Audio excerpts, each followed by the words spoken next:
certain nombre de choses sur les tables. Je pense que les vignerons qui ont emporté des vins seront derrière leurs bouteilles, donc pourrez échanger avec eux et goûter. Et puis, je pense qu'on peut passer à table vers 12h30, de manière à être prêt pour recommencer à 14h. Je vous remercie. Et donc, nous cédons la place à la Copé de Plémont. Et comme on le disait ce matin pour présenter les vignerons, la coopérative de Plémont, c'est vraiment un exemple vraiment extraordinaire, avec 5000 hectares et 200 vignerons. 600 vignerons, 5000 hectares, 600 vignerons. On pourrait s'attendre à une espèce de soupe façon pas mal de choses du sud-ouest qui sont bues dans les cafés parisiens, etc. Je ne donnerai pas de nom, mais Plémont a vraiment une activité extraordinaire autour des anciens cépages pour valoriser un petit peu tout le potentiel culturel, empélographique de la région.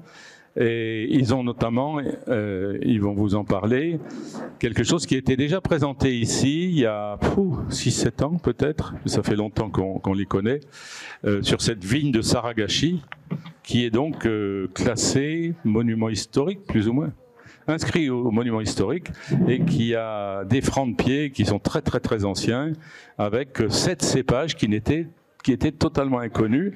La parcelle appartient à une famille qui s'appelle Pet Bernard, et donc vous avez le nom des cépages, c'est Pet Bernard 1, Pet Bernard 2, Pet Bernard 3, etc. C'est absolument extraordinaire. Ce sont des anciens cépages avec une possibilité justement de redécouvrir tout ça. Donc je laisse la place à Nadine et à Olivier, qui est le directeur de la Copé, que vous avez entendu ce matin, pour présenter cette merveilleuse coopérative. Et qu'on ne dise plus de mal des coopératives quand elles sont comme celle-là. Merci Jean. Bon, alors j'ai la lourde tâche de vous parler à l'heure de la sieste après un bon repas. Alors on va essayer de le faire le plus dynamique possible. Je vais le faire de manière assez large, assez exhaustive. C'est pour ça que s'il y a certains points à creuser, il n'y a pas de souci. C'est pour vous présenter de manière assez globale ce qu'on peut faire autour de nos cépages. Voilà. Donc Plémont, si ça veut bien. Non, c'est bon, ouais. Plémont, pour vous situer, parce que souvent, Plémont, c'est sur le piémont pyrénéen, dans le sud-ouest. Donc là, on vous a représenté, vous le voyez à peu près, c'est pour vous situer, on est à 1 heure de Pau, 1 heure de Tarbes, 1 heure d'Auch, et les grandes villes, c'est 2 heures de Toulouse, 2 heures de Bordeaux. Voilà.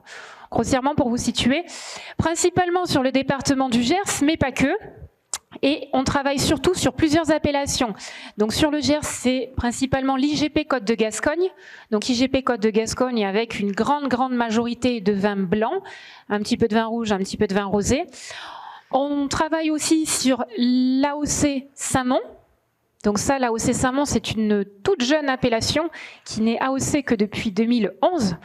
Donc c'est très récent et des vins en 3 couleurs, blanc, rouge, rosé, une appellation qui s'étend sur 1200 hectares. Et ensuite on travaille aussi sur l'appellation Madiran, donc Madiran en rouge, Pacherin du Vic-Bilh en blanc.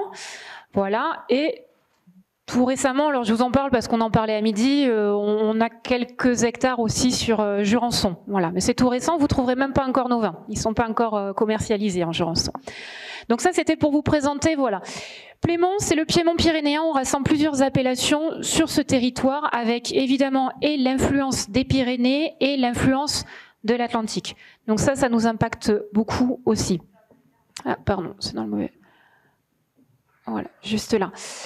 Plémont, encore une fois, alors pourquoi Plémont? Oui, Plémont est une coopérative. C'est une coopérative qui a été créée en 1978 par un monsieur qui s'appelle André Dubos, qui est venu ici plusieurs fois. Voilà. Alors, au départ, c'est un territoire où on produisait surtout de l'Armagnac. Donc l'Armagnac, c'est fantastique. Bon, l'objectif de production de l'Armagnac, c'est quand même des vignes où il faut faire du volume, de l'acidité. Ce n'est pas tout à fait les objectifs qualitatifs des vins qu'on peut boire. Donc c'est sûr que là, c'était sur une dynamique, on va dire, plutôt d'Armagnac. Donc il y avait des caves qui étaient pleines d'Armagnac, sauf que financièrement, elles étaient exsangues. L'Armagnac, c'est merveilleux. Le problème, c'est qu'il n'y a pas vraiment de marché pour l'Armagnac. Voilà. Et aujourd'hui encore, ça fait partie de nos vérités. C'est qu'il y a plein de choses merveilleuses qui se passent sur l'Armagnac. Il y a des produits fantastiques, c'est vrai que la dynamique commerciale, c'est compliqué. Et à cette période-là, donc les caves étaient remplies d'Armagnac, mais financièrement étaient complètement exsangues. Donc il y a 3 caves qui ont choisi de se rassembler. Il y a la cave de Plaisance, donc Plaisance dans le Gers. Il y a la cave de Aignan et la cave de Saint-Mond. Donc Plémont est né de l'union de ces 3 caves avec le PL de Plaisance, le AI de Aignan et le Mont de Saint-Mond. Voilà. D'où le nom Plémont. Et au départ, donc c'était 3 caves, donc 3 entités qui produisaient du vin, et Plémont était chargé de la commercialisation de ces vins. Et c'est là qu'André Dubos est vraiment rentré en jeu. Alors lui, il avait plutôt sa casquette de technicien, son béret.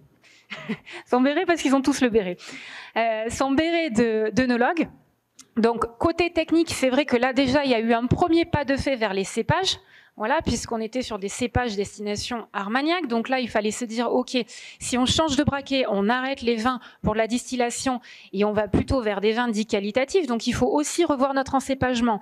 Et donc là, il était épaulé par un autre monsieur on en parle moins et pourtant c'est un grand monsieur pour nous puisque c'est lui qui a posé toutes les bases du travail sur les cépages qu'on peut faire aujourd'hui, c'est Jean-Paul Houbard.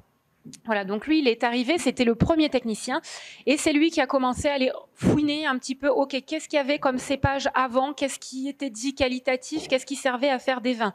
Donc déjà, finalement, à la fin des années 70, début des années 80, se poser quelques questions sur les cépages. Déjà, dès cette période-là. Donc c'est comme ça que Plémont démarre. Et donc Plémont va grandir, alors au départ sur des vins blancs, et surtout avec une commercialisation qui s'est assez rapidement tournée à l'export. Et aujourd'hui, pour vous situer, il y a plus de la moitié du chiffre d'affaires de la cave qui est réalisé à l'export. Voilà. Donc là, aujourd'hui, c'est Olivier Dabadi qui m'accompagne, qui est le président de la cave. Il devait y avoir Olivier Bourdépès, notre directeur. Pour tout vous dire, aujourd'hui, il part en Chine. Voilà. Puisque depuis le Covid, on ne mettait plus les pieds en Chine. Là, ça redémarre et au dernier moment, il part en Chine. Pour vous dire, ça fait partie de nos marchés et c'est vrai qu'on est présent, on est très présent sur l'Europe du Nord aussi, sur des vins blancs. Voilà, il y a des gros marchés de vins blancs sur ces zones-là. Hein. Ça a permis aussi une croissance sur notre cave. Donc, on est présent en Chine, on est présent sur l'Europe, pas que du Nord, mais principalement du Nord. On est présent dans, je n'ai même plus en tête le nombre de pays, mais sur beaucoup de pays. On est évidemment aussi présent en France. Donc ça, c'était pour vous dire, d'entrée, il y a eu cette dynamique un petit peu là autour de se diriger à l'export. Derrière, Plémont a essayé de structurer quelques vignobles sur lesquels on essayait de se détacher un petit peu de l'historique, je dirais, c'est-à-dire qu'il y avait les habitudes. Et notamment, Plémont a racheté quelques vignobles, dont je pense par exemple au château de Sabazan, où là, il y a une quinzaine d'hectares. Ce vignoble a volontairement été racheté par la cave pour essayer de faire passer d'autres messages qu'on ne pouvait pas faire passer directement aux vignerons. Pour vous donner un exemple, sur ce château de Sabazan, le principal cépage, c'est le Tannat. Le Tannat, c'est un cépage pyrénéen qui est généreux. Si on ne le maîtrise pas un petit peu, c'est un cépage qui est très généreux. Sauf que le Tannat, il a des tanins sur des forts rendements. Bon, souvent c'est vert, c'est pas très mûr, c'est pas très bon. Et donc là, sur ce château de Sabazan, on a embauché des salariés à qui on a dit « Vous allez commencer à essayer de mettre une vigueur adaptée pour ce Tannat », donc baisser un peu adapter les vigueurs. À l'époque, ce n'était pas forcément baisser même, mais c'était adapter les vigueurs et surtout adapter le niveau de rendement. Sauf que concrètement, à cette époque-là, ça voulait dire aller faire tomber des grappes par terre. Si vous alliez dire au vieux Gascon, tu vas foutre une partie de ta récolte en l'air, ça passait pas. Et donc, en fait, ces vignobles que la cave s'est construit, ça nous a servi à démontrer que sur certaines parcelles, en régulant les rendements, on allait chercher d'autres niveaux qualitatifs de vin. Et évidemment, pour parler à des vignerons, on ne va pas se mentir, c'est aussi d'autres niveaux de valorisation. Donc voilà.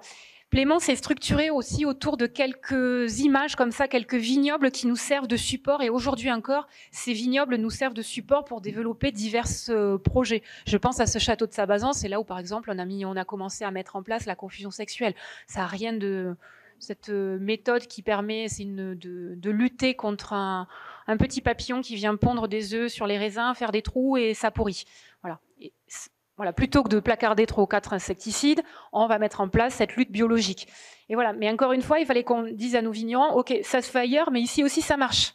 Ça peut marcher, donc regardez, on le fait là, voilà, on le fait dans telles conditions. Donc ce sont un peu des vignobles de démonstration. Alors il y a vignobles de démonstration, il y a aussi d'autres vignobles. La cave a racheté des vignobles, l'idée pour installer des jeunes vignerons. Mais l'idée, la cave n'a aucun intérêt à être un grand propriétaire terrien. Voilà.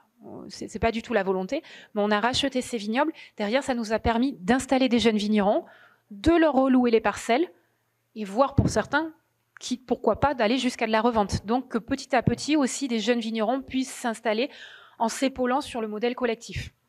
Voilà, donc ça fait partie de nos petites choses.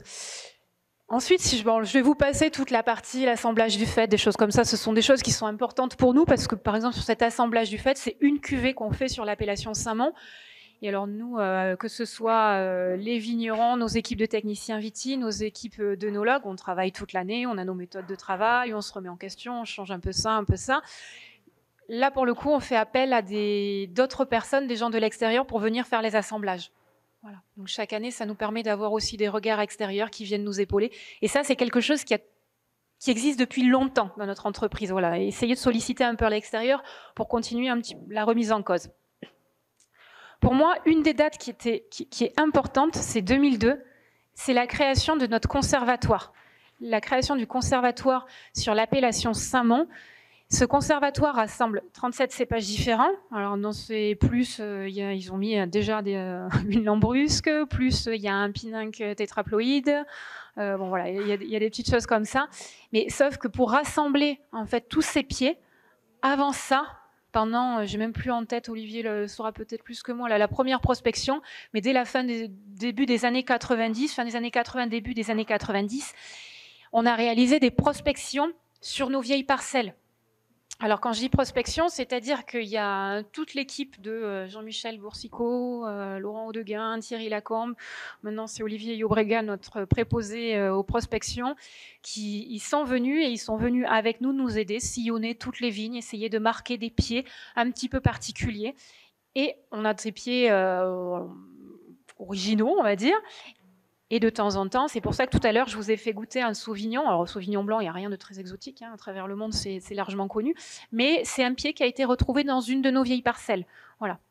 Donc, c'est un vieux pied de Sauvignon et qui, aromatiquement, est un peu particulier. Donc là, ça fait partie des choses qu'on veut retravailler. Et donc, au cours de ces prospections, ils ont marqué pas mal de pieds qu'on a mis en conservatoire. Pour vous donner un exemple, par exemple, il y a le plan d'Arat, qui a été retrouvé dans la parcelle de Monsieur Arat. Voilà. Alors là, c'est un cépage magnifique, très joli, avec des très jolies feuilles, il a bien découpé. Bon, par contre, en termes de production, on le gardera dans les conservatoires, mais il n'ira pas beaucoup plus loin. Ça fait des grosses baies, plutôt insipides, et ça pourrait au mois d'août. Voilà. Je pense aussi au plan de Faca, qui est à peu près sur le même répertoire, qui a été retrouvé dans la parcelle de Monsieur Faca. Bon, pas grand intérêt. Mais à côté de ça, on en a quand même trouvé des cépages qui nous intéressent vraiment. Mais déjà, pour vous dire, il y a eu une vague d'une quinzaine d'années de prospection avec des ampélographes, des spécialistes qui sont venus là. Alors, ils ont pu faire ce travail-là aussi parce qu'on a su conserver nos vieilles parcelles. Alors, si je vous dis, on a été très fort, on a conservé nos vieilles parcelles, on préserve notre patrimoine, enfin la réalité du territoire, c'est qu'en fait, c'est un territoire où il n'y a aucune pression sur le foncier. Si vous voulez acheter des parcelles, vous pouvez en acheter autant que vous voulez. Il y a pas de... Voilà, c'est pas, je pense à la Champagne où chaque pied a une valeur.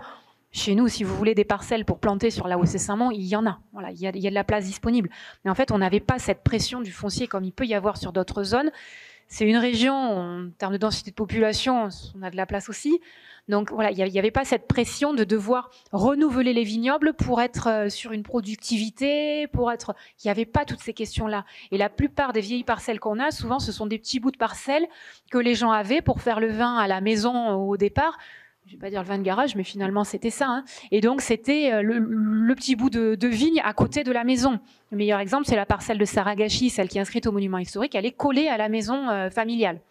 Voilà. Et donc, c'est comme ça qu'on a réussi, je pense, une des vraies raisons à conserver finalement toutes ces vieilles parcelles, c'est qu'il n'y avait pas de grande dynamique de productivité. Et en plus de ça, sur la coopérative, dès les années 80, il y a eu des choses de mise en place pour conserver ces vieilles parcelles. Ça, c'est l'initiateur là-dessus, c'est vraiment André Dubos. On a donné une petite prime sur plus d'une dizaine de vieilles parcelles pour dire aux vignerons, OK, on le sait que ta parcelle, là, elle commence à être vieille, ça produit pas grand-chose, tu as les pieds qui sont dans tous les sens, donc tu y passes du temps, c'est compliqué à travailler, surtout à mécaniser, hein. Voilà, quand il y a des pieds tordus, à moitié couchés. Donc on sait que tu vas y passer un petit peu de temps, donc on te donne un petit plus d'argent. Peu importe la production, on te donne un petit plus d'argent. Et donc ça a incité quelques personnes à conserver ces vieilles parcelles. Voilà, elles étaient déjà répertoriées, c'est d'ailleurs là-dessus, les premières prospections se sont déroulées sur ces parcelles. Voilà. Donc déjà, depuis la cave, il y avait cette volonté de garder ces vieilles parcelles. Mais comme le dit André Dubos, à l'époque, c'était garder plus pour conserver un patrimoine. Voilà. Donc là, il y a eu cette base-là. Nous, l'étape d'après, ça a été plutôt que de dire, OK, on conserve. Ça, c'est l'étape obligatoire, on conserve tout ce qu'on peut. Mais si on peut essayer aussi de valoriser, il faut qu'on essaie de le faire. Voilà. Mais on n'aurait jamais pu valoriser s'il n'y avait pas eu cette étape de conservation d'abord. Donc 2002, notre conservatoire qui est planté, ce qui nous amène, alors après, pour vous dire sur le conservatoire, c'est que, je pense pas que je vérifie, pardon, je suis dans le mauvais sens, donc je vous ai pas remis de... Pour continuer sur le conservatoire, c'est que s'il est planté en 2002, ça veut dire que quelques années après, on a pu commencer à faire des mesures, à faire des observations, des contrôles maturité, quelques petites vinifs, et on avait une parcelle implantée. Voilà, on a eu la chance que cette parcelle soit mise là, et donc 10 ans plus tard, on avait une parcelle implantée sur laquelle on avait des résultats fiables. Et donc c'est Olivier, je pense, qui a fait les premières, Olivier Yobrega, qui a fait les premières petites vinifications, voilà, sur quelques kilos de raisin. Donc ça nous a permis d'avoir un premier aperçu. J'ai trouvé des contrôles de maturité de 2006, et donc derrière ça a été ça. Moi, mes premières missions, ça a été de regarder ce conservatoire, faire des relevés, essayer de suivre tout ça. Et là dedans, dans ces cépages, voilà, je vous ai parlé du plan d'Ara, du plan de Faca. OK, ils sont très bien, mais on va les laisser dans le conservatoire. Par contre, il y en a d'autres qui nous intéressaient. Et donc là, on se dit, super, mais on peut passer à l'étape d'après, alors, peut-être. Et donc, ce qu'on a fait, c'est qu'on a extirpé les cépages qui nous paraissent le plus intéressants pour demain. On les a mis à un tout petit peu plus grande échelle. Au lieu d'avoir 20 pieds, on en a mis 300 pieds. Et aujourd'hui, c'est sur ces 300 pieds qu'on continue à faire nos observations en espérant pouvoir relancer tout ça. Voilà.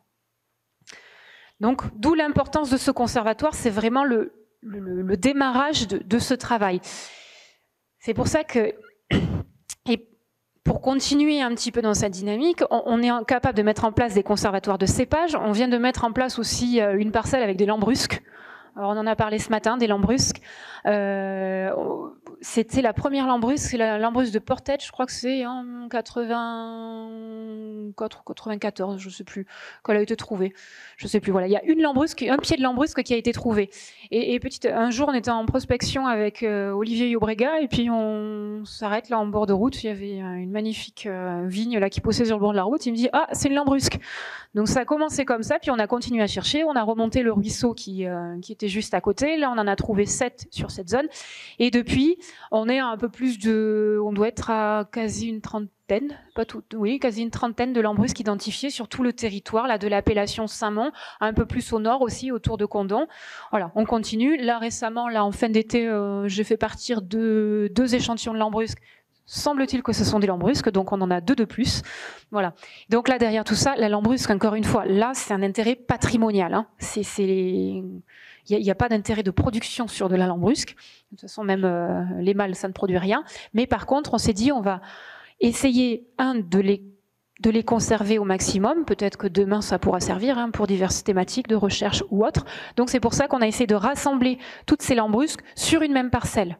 Voilà. Alors évidemment, par rapport à la question du porte-greffe, les lambrusques à l'état sauvage ne sont pas greffées. Là, dans ce conservatoire, on les a greffées. C'est justement, c'était une petite partie pour les greffer parce que ce sont des tout petits bois. Voilà. Et donc là, encore une fois, c'est une idée, on protège. La deuxième étape qu'on fait sur ces lambrusques aussi, et là, pour vous dire, c'est vraiment une dynamique d'entreprise, puisque on est une coopérative, donc ce sont les vignerons qui je ne vais pas rentrer dans les grands termes, mais c'est les vignerons qui détiennent le capital social. Pour adhérer à la cave coopérative, ils achètent quelques parts sociales, les vignerons, donc c'est la cave des vignerons. Plémont, on a été la première coopérative à ouvrir le capital aux salariés. Donc en fait, les salariés aussi, on peut prendre des parts sociales à la cave. Voilà. En termes d'engagement, c'est assez symbolique aussi. Et donc, on a toutes les personnes, tous les salariés là, qui participent au capital de cette cave, qui s'organisent quelques projets. Et là, on s'est organisé un projet où on allait essayer de protéger les lambrusques, mais dans leur milieu naturel. Donc, ce qu'on a fait, on a essayé de retrouver tous les propriétaires des lambrusques, de les contacter, de leur dire, vous savez que c'est une espèce protégée, parce que la plupart des gens, je veux dire, même quand ils coupent une lambrusque, ils le font pas en disant je vais massacrer la vigne, quoi. C'est pas ça du tout, c'est que je pense qu'ils ont même pas l'idée que c'est une espèce protégée. Donc là, c'était vraiment, on est en train de petit à petit essayer de sensibiliser tous ces propriétaires. Et ça, on le fait tous ensemble. Là, ça fait partie des choses qu'on se fait, un petit projet entre salariés de la cave. Voilà. Pour vous dire que la dynamique, elle est technique, mais plus large même que technique. Il y a des assistantes commerciales, il y a des secrétaires aussi qui sont venus nettoyer autour des lambrusques. Voilà.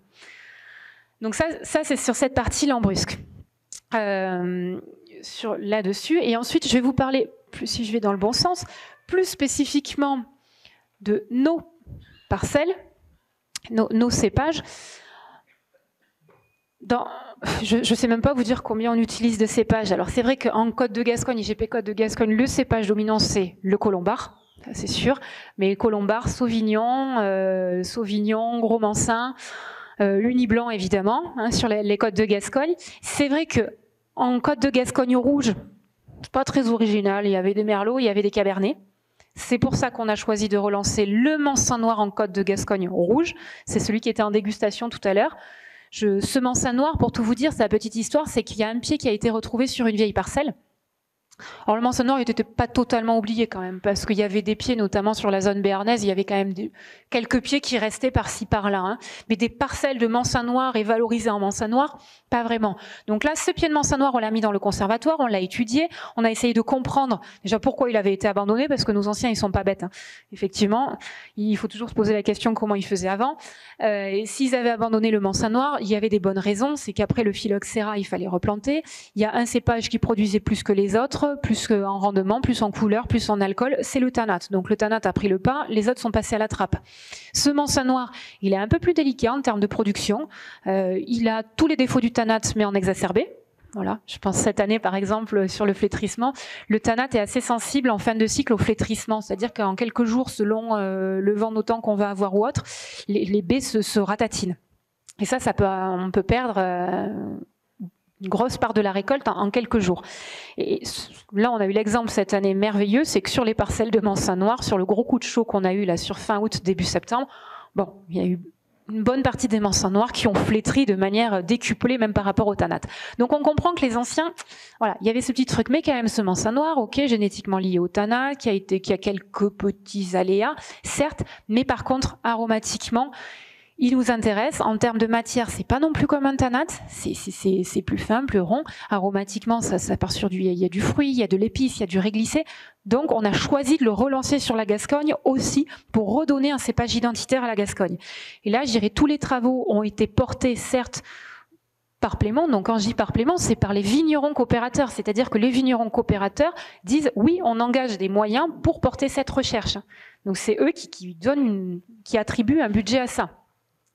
Et sur la Gascogne, pour le coup, je dirais là où on est quand même chanceux, c'est que sur cette région-là, certes, c'est la coopérative qui a porté le travail, mais les vignerons indépendants aussi ont soutenu le travail qui a été fait. Donc, ce mansin noir a pu être mis en place sur toute l'appellation.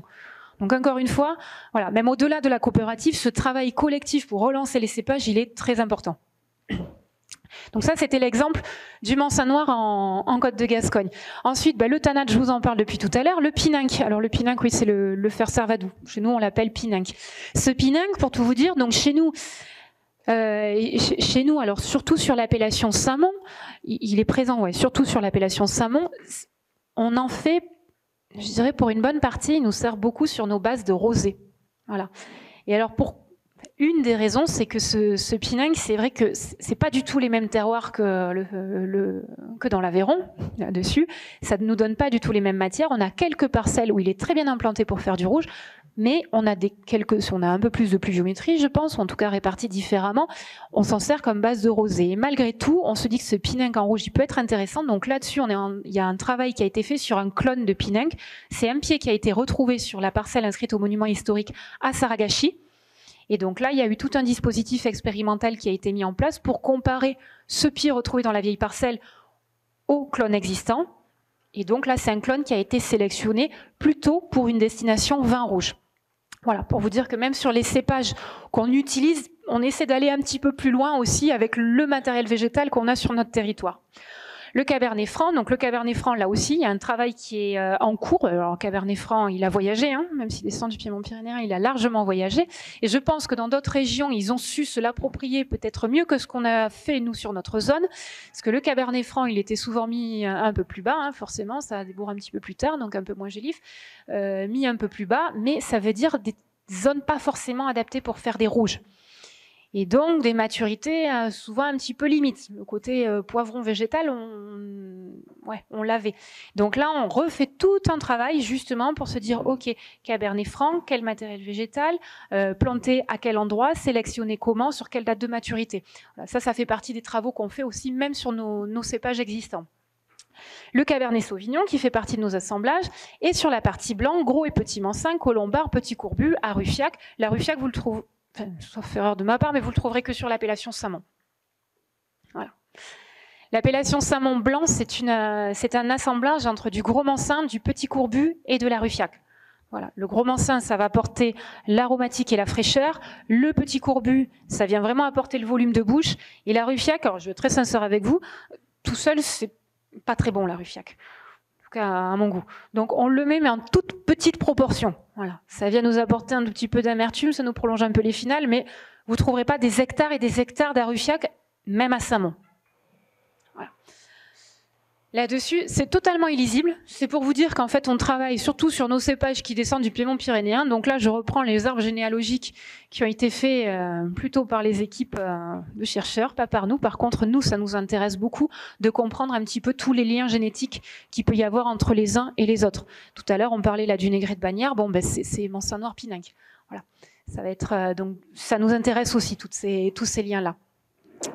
Une photo de lambrusque, c'est une de nos lambrusques, voilà. Celle-ci, c'est bon, elle est identifiée, le propriétaire est prévenu, on l'a bien nettoyée, je pense qu'il va en prendre soin. Voilà. Celle-là. Et là, quand j'arrive enfin à Saragashi, parce que finalement, c'est peut-être par là que j'aurais dû commencer, enfin, il y a la lambrusque, ensuite il y a la parcelle de Saragashi. Cette parcelle, elle aurait été plantée sous Napoléon Ier. Voilà. Alors, vous dire exactement son âge, moi j'en sais rien, enfin, de toute façon, si Olivier Obregat ne sait pas le dire, moi je ne sais encore moins le dire. Donc c'est comme ça. Par contre, elle aurait été plantée début 19e. Elle est franc de pied. Alors pourquoi? Elle est sur des sables. Il ne faut pas aller chercher plus loin. Il y a sur l'appellation Saint-Mont, il y a quelques zones où ce sont des sables. Il y a quelques spots au sud de l'appellation et tout le nord de l'appellation, c'est un croissant de sable. Voilà. Donc toutes nos parcelles, nous qui sont francs de pied, ce sont des sables. Voilà. Ces francs de pied, c'est planté au carré au départ, c'est-à-dire qu'il y avait la même distance entre les pieds dans un sens et dans l'autre, donc ça faisait des carrés. Après, elle a été densifiée pour faire des rangs, mais au départ, c'était quand même des plantations au carré. C'est un piquet pour 2 pieds, donc plantation en pied double, voilà, donc palissage en hautain certainement au départ. Donc cette parcelle, voilà, elle est vieille, elle est franc de pied, elle résiste au phylloxéra, elle a pas mal de caractéristiques quand même d'une viticulture un peu à l'ancienne, et surtout, ce qui est très très riche, c'est qu'elle a 21 cépages différents sur à peine 20 arts. Voilà. Alors pourquoi cette diversité? On ne sait pas.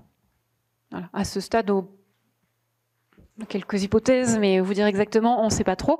Et parmi ces 21 cépages, comme vous le disait Jean, il y en a 7 qui sortaient inconnus dans les bases de l'INRA. Donc ça veut dire qu'ils avaient jamais été vus ailleurs auparavant.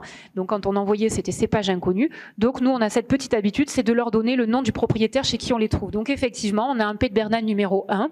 Voilà, Pet Bernal numéro 1, il est très joli, très esthétique. Il a des bois là bien rouges, il a des feuilles bien découpées. Enfin, esthétiquement, il est très beau, un peu dressé, c'est très beau. Bon, par contre, il fait des petites grappes une centaine de baies, assez serrées. C'est un des plus tardifs qu'on ait. Voilà. Mais il est trop tardif. Malgré les changements climatiques, à ce stade, c'est très tardif. Mais peut-être que ça intéressera nos petits-enfants. Donc, lui, on l'a dans le conservatoire.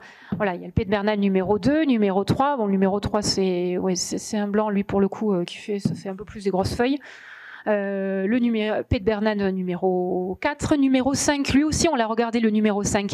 Pete Bernard numéro 5, on l'a beaucoup regardé parce qu'à maturité, il faisait des petits degrés, il est entre 10 et 10 et demi à maturité avec aromatiquement très intéressant. Donc on se disait tiens ça peut nous aider un petit peu. Là c'est vrai qu'on a des consommateurs qui nous demandent des vins avec un peu moins d'alcool. Alors on peut y aller à la technique curative de désalcoolisation. C'est pas trop notre parti pris. Plutôt, on se dit, si dans notre matériel végétal, on a quelques outils, ça peut être intéressant. Donc lui, on l'a fortement regardé. Bon, on s'est vite freiné parce que pour le coup, il a des fleurs uniquement femelles. Voilà. Ouais, ça... Je sais même. Le Camaralais, il est que femelle? Ah.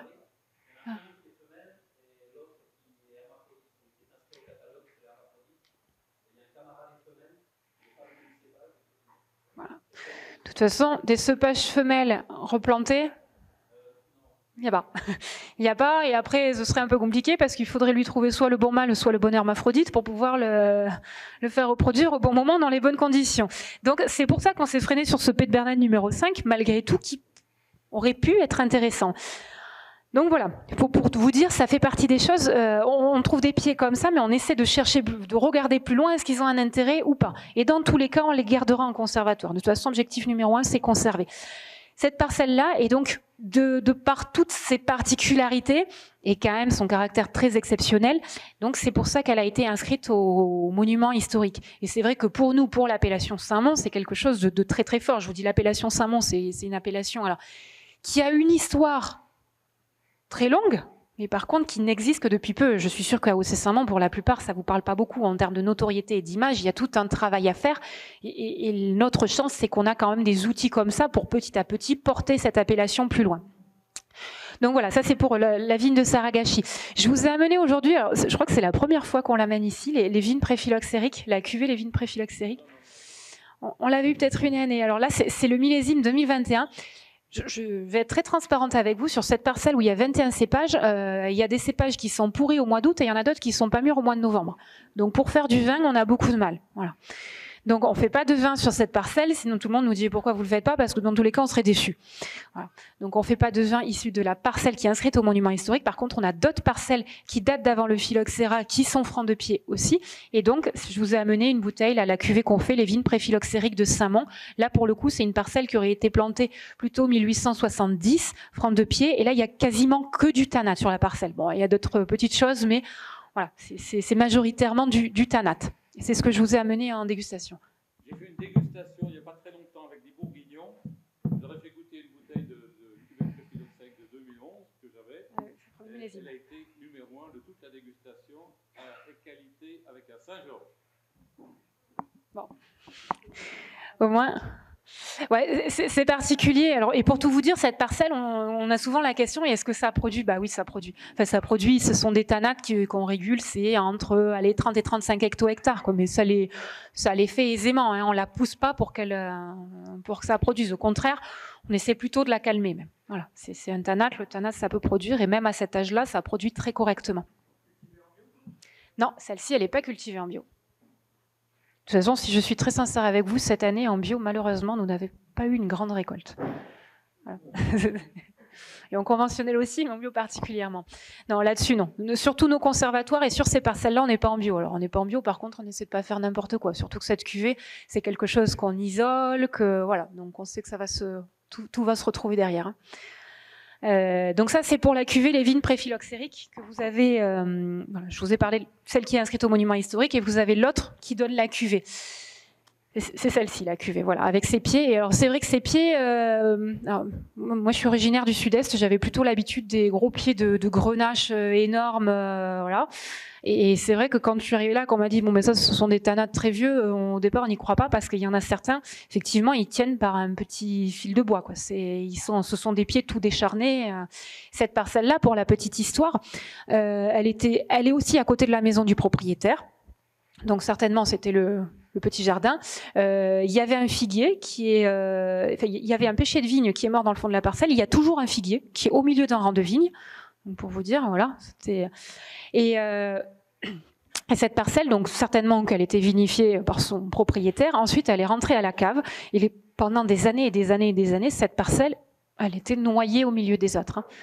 Et au bout d'un moment, c'est qu'il me dit, bon, on a peut-être une parcelle là, il y a quelque chose à faire, un peu plus vieille. Donc on a mis des moyens déjà pour la remettre en état. Donc quand je dis la remettre en état, c'est essayer de redresser quelques pieds sans les casser, de refaire les palissages pour qu'il y ait un peu de hauteur foliaire pour que ça mûrisse correctement. Et petit à petit, on a retapé cette parcelle et aujourd'hui, elle est dans un état très correct et ça continue à vivre.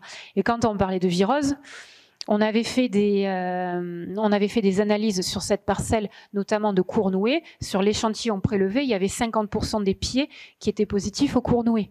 Et je vous dis, ça produit. Mais ça produit parce que c'est une parcelle qui est implantée, qui est vieille et autre. Quand on a des problèmes de cournouée sur nos plus jeunes parcelles, c'est bon juste à arracher et surtout à pas replanter. Voilà. C'est pour vous dire. Ces vieilles parcelles-là le tolèrent. Je peux vous parler du cas parce que 2 km plus loin, on a une jeune vigneronne qui s'est installée, qui a repris une parcelle cournouée. Manque de bol, elle repart à 0. Voilà. Et donc, on a des vireuses sur nos vieilles parcelles. Ça, il y en a. Voilà pour les vignes préphyloxériques. Pour vous parler d'autres parcelles aussi qui nous intéressent beaucoup, et celle-là, alors en plus de ça, celle-là en termes de richesse, elle est énorme. Je sais qu'avec Olivier, on y a passé beaucoup de temps en prospection, qu'ils se sont fait un petit débat sur un pied entre, je crois qu'il y avait Jean-Michel Boursicot, Laurent Audeguin, vous y étiez tous. Ils se sont fait un grand débat, voilà, pour savoir ce que c'était, et au final, c'était, si je ne me trompe pas, c'était un pied de tanate. Voilà. Alors que le tanate, bon, on le connaît, mais c'est vrai que le tanate sur ces vieux pieds, ça peut prendre des formes un petit peu, parfois des feuilles beaucoup plus découpées, des feuilles. Et donc, c'est vrai que visuellement, on arrive nous-mêmes à se tromper sur des tanates. Voilà. Et donc sur cette parcelle, on a retrouvé, je crois qu'il y avait 30 et quelques cépages différents sur une parcelle qui fait 80 arts. Alors celle-ci, elle est pas fronde de pied pour le coup. On l'a pensé un temps, et en fait, quand on creuse un petit peu, il y a des pieds qui ont été greffés sur du noix. Et donc ce qu'on se dit, c'est que certainement qu'elle a dû être plantée juste après le phylloxéra, avec du noix, et il n'y a pas que du noix hein, en termes de porte-greffe, mais il y a ça. Et derrière, ils ont surgreffé des cépages plus intéressants. Voilà, et la Madeleine, donc c'est aussi une cuvée qu'on isole, la Madeleine de Saint-Mond. Là, pour le coup, elle est tout à fait à l'autre bout de l'appellation, sur une zone qui était recouverte de vignes avant et où maintenant on a un vigneron qui persiste à vouloir protéger. C'est un vigneron, il a une quinzaine d'hectares, dont la moitié, c'est des petits bouts de 20 arts, 30 arts qui sont isolés au milieu de rien. Et il récupère toutes ces vieilles parcelles. C'est un de nos coopérateurs hein, et avec qui on travaille fortement là justement pour essayer de conserver ces vieilles parcelles. Donc là, il y fait un gros travail dessus. Et derrière, voilà, c'est pour les vignes préphyloxériques ou la Madeleine de Saint-Mond, c'est un petit peu des emblèmes pour nous sur l'appellation parce que c'est un travail qui est finalement issu de longue date, qui découle de toute cette préservation des parcelles et de tout le travail de valorisation qu'on essaie de faire derrière. Voilà, ça c'est pour la Madeleine. Le Mansin Noir, je vous en ai parlé, vous l'avez en dégustation, donc lui il est relancé. Et il y en a un autre, il y en a un autre que c'est notre petit dernier celui-là, le Tardif. Le Tardif, lui c'est pareil, il y a 2 pieds qui ont été retrouvés sur la parcelle de Sargachi.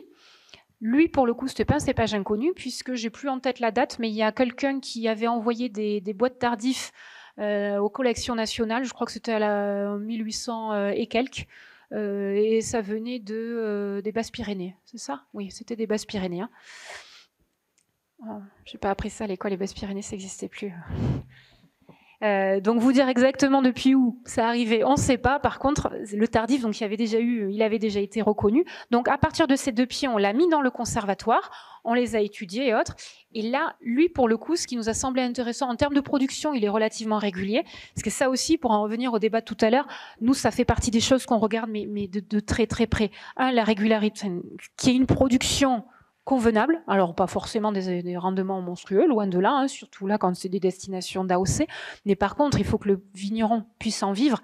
Et alors nous, le côté sanitaire, voilà, malgré toute la diversité et tout ce qu'on peut trouver de merveilleux dans la diversité de viroses, et ce qui est très certainement vrai, quand on relance un cépage, nous ça veut dire concrètement qu'on va déjà, nos vignerons coopérateurs engagent des moyens pour faire cette recherche, et ensuite quand on va leur dire ok, nous, on pense qu'on peut y aller.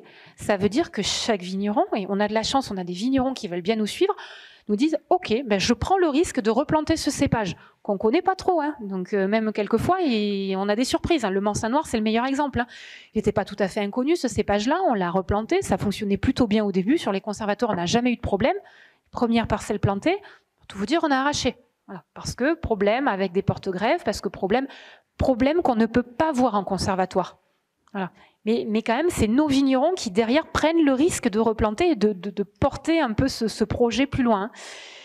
Et donc, c'est pour ça qu'on ne peut pas se permettre de renvoyer, nous, des cépages ou des bois qui ne sont pas sains. Ça veut dire que délibérément, on renverrait quelque chose pardon pour le mot, mais de vérolé à nos vignerons, où derrière, on va les planter. Voilà, techniquement, mais aussi financièrement.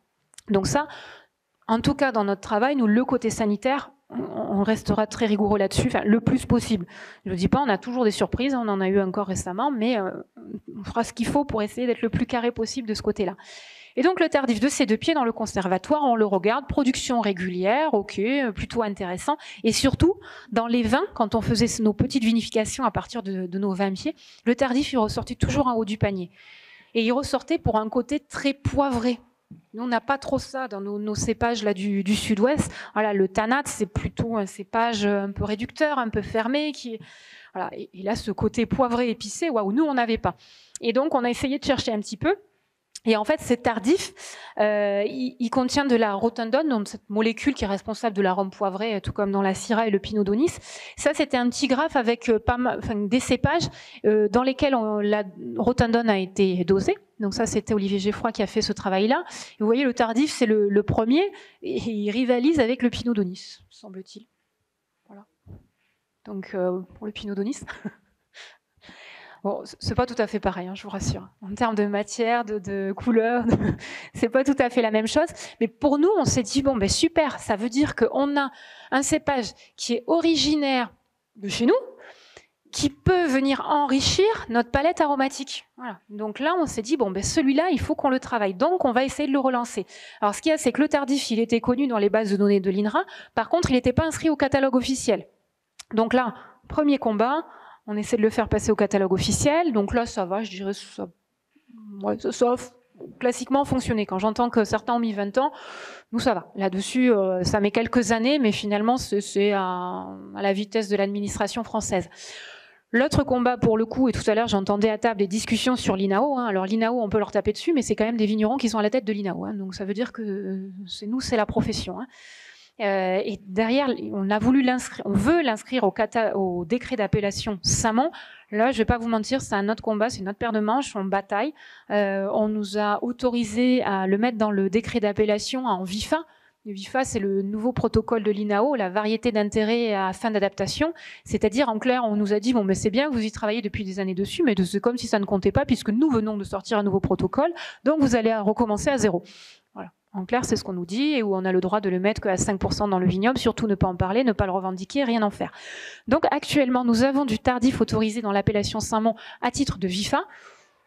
On est encore en train de continuer le bras de fer, et j'ai bon espoir qu'il rentre à titre de cépage, un cépage complémentaire, dans nos cépages accessoires peut-être, voire complémentaires, dans le décret de l'AOC Saint-Mont.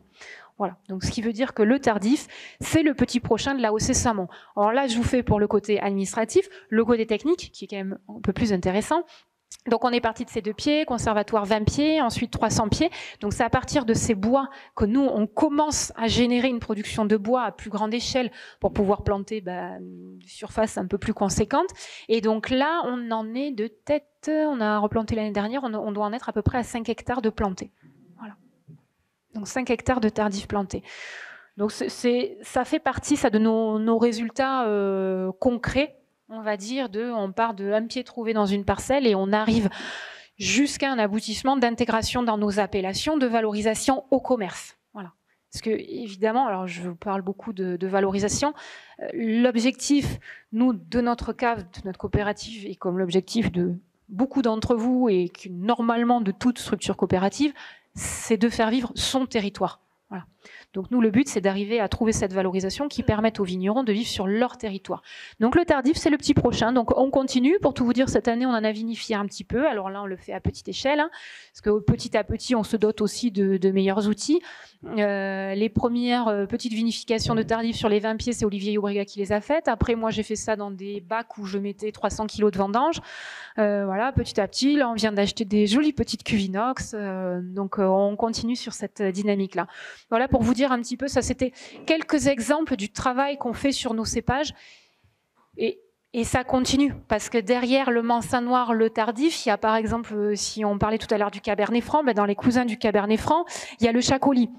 Le Chacoli, pour le coup, moi, il fait un peu gris, là, comme cépage, il est pas très beau là. Mais ça en vin, il est plutôt intéressant. Alors c'est pas Chacoli l'appellation espagnole, hein. C'est pas. C'est un cousin du Cabernet Franc. Donc là, ça fait partie des cépages qu'on regarde. On avait beaucoup avancé sur le Morénois, qui est un autre cousin du Cabernet Franc. Bon, ben là aussi, pour vous dire que nous aussi, ça nous arrive de manque de bol.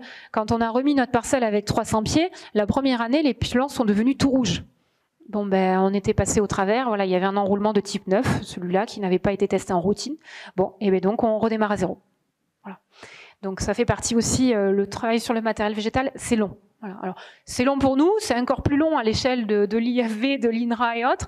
Et nous, voilà, nous, l'objectif, c'est de s'appuyer un petit peu sur toutes ces forces qui sont déployées de l'INRA, de l'IFV, de tout ça, pouvoir se l'approprier et que derrière, ça profite au territoire. Et quand que je vous dise quand même aussi pourquoi c'est Plémont qui mène ces travaux-là sur notre zone, hein, parce que dans beaucoup d'autres zones, c'est plutôt des entités publiques, des chambres d'agriculture, des choses comme ça, qui mènent ces travaux-là.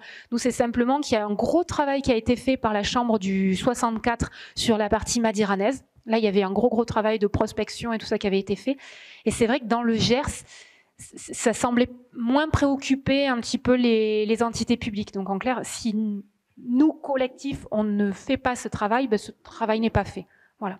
Donc c'est aussi une des raisons pour laquelle là c'est une coopérative qui sait approprier ce travail. Voilà. C'était un de nos exemples, donc il y en a d'autres. Et si vous voulez venir nous voir, je vous le dis aussi, parce que là aussi on a avancé. Avant, quand on venait nous voir, on était là, comment on s'organise, comment maintenant on s'est organisé. Vous pouvez visiter notre nouveau chai expérimental, qui est un chai, c'est la deuxième année où on y vinifie dedans. Et c'est là où maintenant on fait nos petites vinifications sur nos petits bouts de parcelles, toutes nos sélections parcellaires, sur nos cépages et autres. Tout ce qu'on a sur les conservatoires, c'est là qu'on le vinifie. Donc ça, vous pouvez venir le visiter si vous voulez. Vous pouvez venir visiter aussi nos vignes pré-phylloxériques. Enfin, voilà, il y a pas mal de circuits. On a un circuit aussi avec nos vignerons bio. Si vous voulez venir nous voir, vous êtes les bienvenus.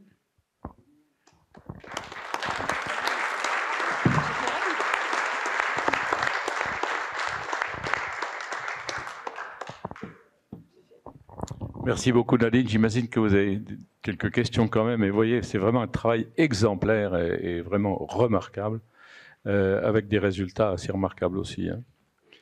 C'est pas toutes les copées qui font un boulot comme ça, hein. Loin de là. Morénois et Chacoli. Cabernet, c'est un cépage qui est vraiment originaire du Piémont-Pyrénées. Hein. Et à mon avis, un des meilleurs cabernets, c'est à Irouléguy. Hein.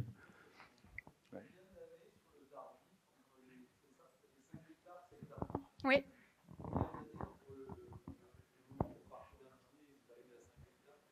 Alors, le partir d'un pied, c'est long parce que c'était dans les années 90 qu'a eu lieu la prospection sur la parcelle de Saragashi.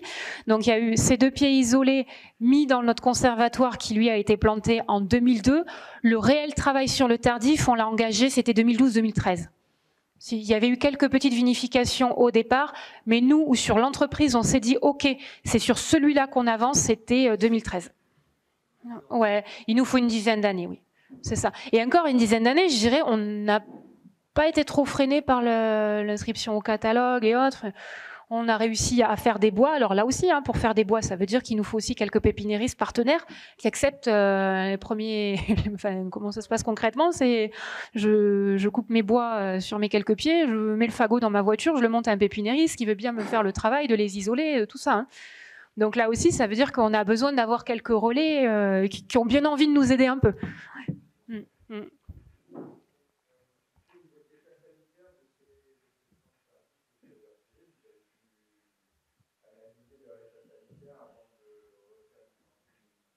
Oui. Ouais. Là, de toute façon, c'est simple. Moi, les pieds, tout ce qui rentre dans les conservatoires, c'est Olivier qui me les prépare. Donc, sanitairement, ça passe au crible surtout. Donc oui. Par contre, tous les tests sont faits quand on replante là-dessus. Enfin, ce serait un trop gros danger pour nous que de repartir sur quelque chose de pas sanitaire, enfin, ou qui est un problème.